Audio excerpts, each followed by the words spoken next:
soit décanté. Top Congo FM, le journal vous est présenté par Pascal Kapalayi. Bonjour et bienvenue à tous. Catastrophe naturelle à Tchimboulou, deuxième ville de la province de Kasaï centrale. Plus de 200 maisons ont été détruites par la pluie qui s'est abattue dans cette partie du pays ce week-end. Et sur place, on parle également des écoles et des églises qui sont tombées.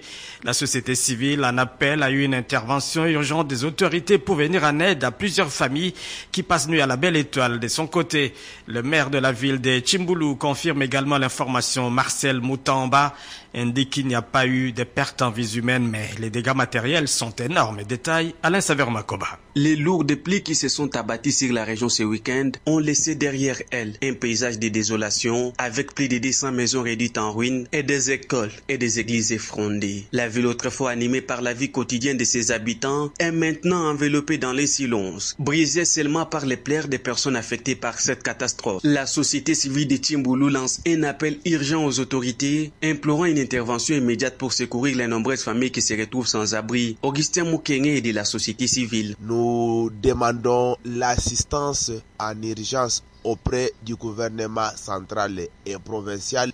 Sinon, on peut enregistrer des morts. La population qui passe la nuit dehors, les écoles sont touchées, les centres de santé sont touchés. Marcel Moutamba, maire de la ville, a confirmé cette sombre réalité, soulignant que malgré l'absence de pertes humaines, les dégâts matériels sont d'une ampleur inimaginable. Je confirme l'information. Il y a eu plus de 200 maisons qui ont été détruites par la pluie et le vent violent.